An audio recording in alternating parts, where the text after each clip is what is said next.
Mathematics class 8 domain 1 numbers and operations subdomain third square roots and cube roots. आज हम करने जा रहे हैं एक्सरसाइज 1.11 क्वेश्चन नंबर 7।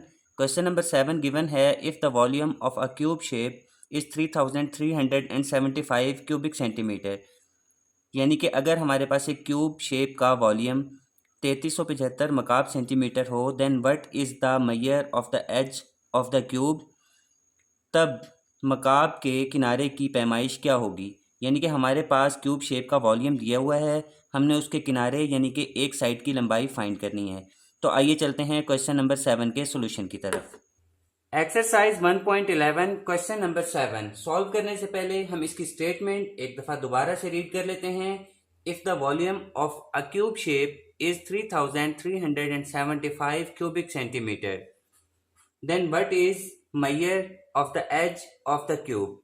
अगर हमारे पास एक क्यूब शेप का वॉल्यूम 3375 क्यूबिक सेंटीमीटर गिवन हो, तो फिर हम क्या करेंगे, क्यूब के किनारे की लंबाई यानी कि उसकी पैमाइश मालूम करनी है। इसको उर्दू में एक दफ़ा ट्रांसलेट करके बताता हूँ। अगर एक मकाब शक्ल का हुजम 3375 मकाब सेंटीमीटर हो, तो मकाब के किनारे की पैमाइश क्या होगी। अब इसके अंदर समझने वाली चीज़ ये है कि ये क्यूब शेप बनी हुई है हमारे पास। इसका वॉल्यूम यानी कि अंदर वाला जो एरिया होता है, ये इसका वॉल्यूम हुजम होता है, जो कि दिया हुआ है 3375 क्यूबिक सेंटीमीटर, 3375 मकाब सेंटीमीटर। अब इसके हर तरफ से ये जो किनारे आपको नजर आ रहे हैं, ये इनकी असल में लेंथ होती है। यानी कि एक साइड की जो लेंथ है वो इसके एजेस हैं। तो हमने क्या मालूम करना है, लेंथ मालूम करनी है। लेंथ को एल से डिनोट किया जाता है। तो आइए चलते हैं अब लेंथ को फाइंड करने की तरफ। वॉल्यूम ऑफ क्यूब हमें गिवन है, volume of a cube shape. Volume को वी से डिनोट किया जाता है और वॉल्यूम हमें दिया हुआ है 3375 क्यूबिक सेंटीमीटर, 3375 मकाब centimetre. Length of edge of cube, देखिए हमने मैयर क्या करनी है, एज ऑफ द क्यूब यानी कि किनारे की लंबाई मालूम करनी है। तो लेंथ को एल से डिनोट किया जाता है। लेंथ हम फाइंड करेंगे। अब लेंथ जब हमने क्यूब की निकालनी है तो उसका तरीका क्या है, length of edge of cube is equal to volume और क्यूब रूट इसके ऊपर लगाएंगे। अब देखें हमने इसके ऊपर क्यूब रूट क्यों लगाया है, क्योंकि हमें जो वॉल्यूम गिवन है वो क्यूबिक सेंटीमीटर में गिवन है। हम इसका क्यूबिक सेंटीमीटर उसी वक्त ख़त्म कर सकते हैं जब हम इसका क्यूब रूट लगाएंगे, क्योंकि क्यूब जो है वो क्यूब रूट से कैंसिल हो जाएगा और हमारे पास जो वॉल्यूम है वो सिंपल सेंटीमीटर लेंथ के अंदर आंसर दे देगा। तो हम इसको लिखेंगे अगेन।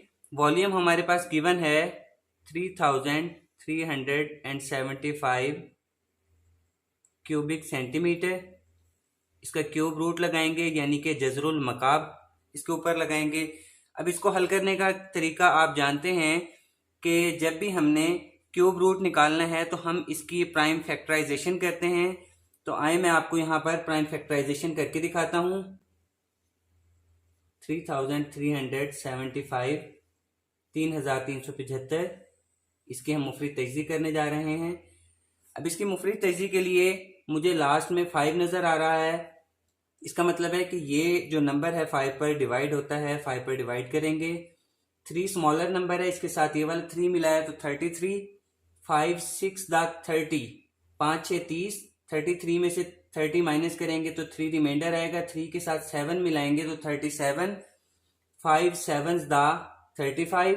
37 में से 35 माइनस कर देंगे, 2 रिमाइंडर आएगा। 2 के साथ 5 मिलाएंगे तो 25। 5 5 दा 25। अब अगेन इसके लास्ट में 5 नजर आ रहा है तो ये दोबारा 5 पर डिवाइड हो जाएगा। 5 पर डिवाइड करने से देखें यहाँ पर 6 है तो हम इसे 1 से मल्टीप्लाई करेंगे। 5 1 दा 5। 6 में से 5 माइनस किए 1 रिमाइंडर आया, 1 के साथ 7 मिलाया तो 17। 5 3 दा 15, 5 3 15। 17 में से 15 माइनस करेंगे तो 2 हमारे पास रिमाइंडर आएगा। 2 के साथ 5 मिलाएंगे तो 25, 5 5 दा 25, 5 5 25। अब इसके लास्ट में फिर देखें, हमें यहाँ पर 5 नजर आ रहा है, इसका मतलब है कि ये अगेन 5 पर डिवाइड होता है। तो 5 पर डिवाइड करेंगे, 1 स्मॉलर नंबर है, 3 को साथ मिलाएंगे 13, 5 2 दा 10, 5 2 10।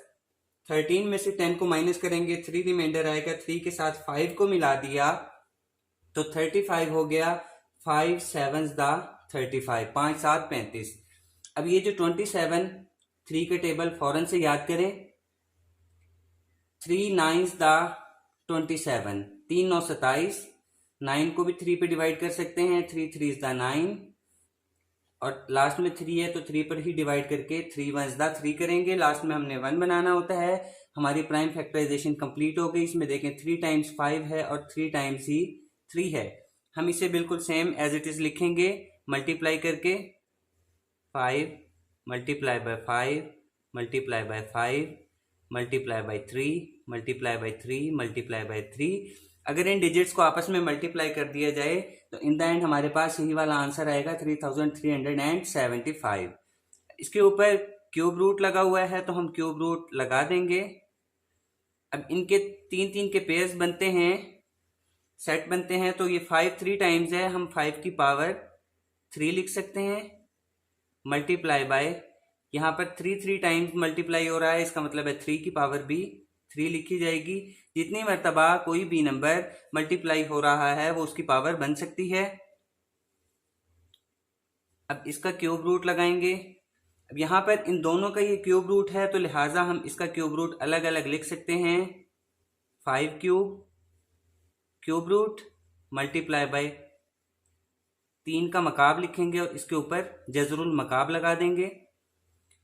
दोनों का क्यूब रूट जजरुल मकाब अलग अलग लिखने के बाद हम जानते हैं कि क्यूब रूट क्यूब से कट जाता है, जजरुल मकाब मकाब से कट जाता है। मैंने पिछले क्वेश्चंस के अंदर आपको डिटेल से बताया था, समझाया था। इनको काट देंगे। अब इसके बाद हमारे पास यहाँ पर रह गया 5 एंड 3। 5 मल्टीप्लाई बाय 3, 5 3 दा 15, 5 3 15।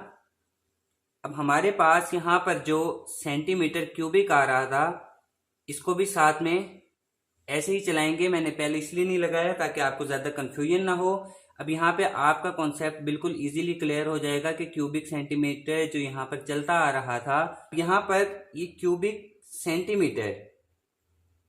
सेंटीमीटर इसके ऊपर भी क्योंकि क्यूब रूट था लिहाजा हम इसके ऊपर भी क्यूब रूट लगाएंगे और क्यूब रूट से क्यूब कट जाएगा तो यहाँ पर अकेला हमारे पास सेंटीमीटर आ जाएगा। 15 के साथ ये वाला सेंटीमीटर लिख दिया जाएगा। हमारे पास 15 centimetre edge of the cube answer आया है। आज हमने एक्सरसाइज 1.11 क्वेश्चन नंबर 7 इसको डिटेल से सॉल्व करके समझाया है। मैंने आपको हर चीज़ अलग अलग से मेंशन करके बताई है ताकि आपके बेसिक कॉन्सेप्ट्स क्लियर हों। उम्मीद करता हूं कि आपको क्वेश्चन की समझ आ गई होगी। अगर आपको हमारी वीडियो पसंद आई है तो प्लीज़ हमारे चैनल को सब्सक्राइब करें, वीडियो को लाइक करें और कमेंट करें और ज़्यादा से ज़्यादा शेयर करें। Thank you.